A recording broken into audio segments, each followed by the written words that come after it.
ایک بار بھری برسات کا ذکر ہے۔ آسمان سے ڈھیروں پانی برس رہا تھا اور میری کیفیت اس طرح تھی کہ جیسے میرے دل کے اندر بارش ہو رہی ہو۔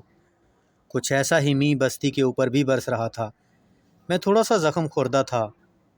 اس زخم کا مداوا میرے پاس نہ تھا، ماں سوائے اس کے کہ میں ڈیرے پر چلوں اور اپنے بابا کی خدمت میں اظہار کروں۔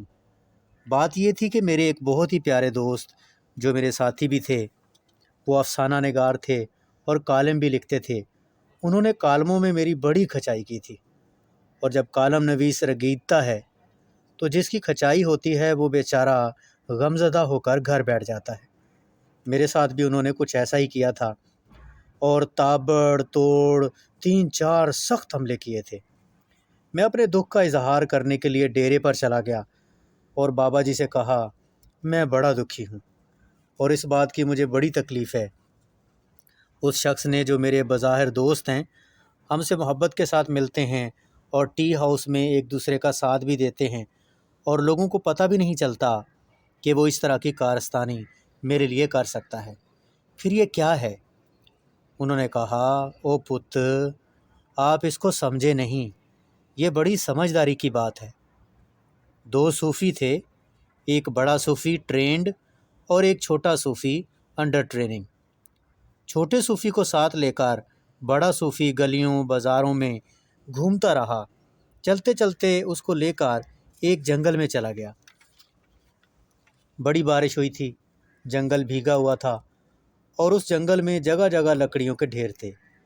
چونکہ شاخوں کے انبار تھے، اس بڑے صوفی نے دیکھا کہ شاخوں کے ڈھیر میں ایک سانپ کچھ مرجھایا ہوا پڑا ہے۔ وہ زخم خوردہ تھا اور پھر اس پر جو بارش پڑی تو وہ مردہ سا ہو گیا۔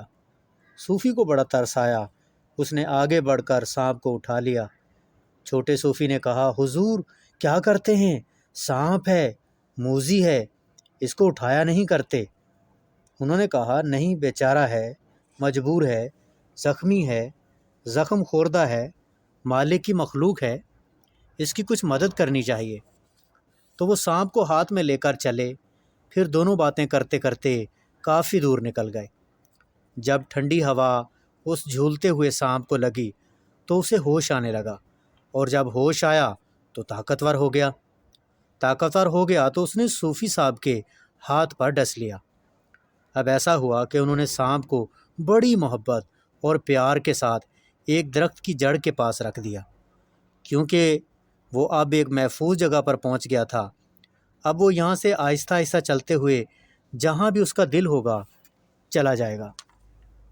چھوٹے صوفی نے نہایت دکھ میں کہا، سر، میں نے کہا تھا نا کہ یہ موذی جانور ہے، آپ کو ڈس لے گا، پھر کیوں ساتھ اٹھا کے لے جا رہے ہیں؟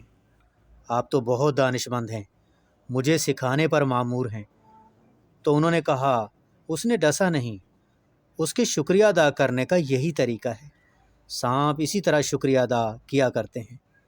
یہ جو تمہارے خلاف لکھتا ہے، اس کا شکریہ ادا کرنے کا یہی طریقہ ہے۔ تم ناراض نہ ہو۔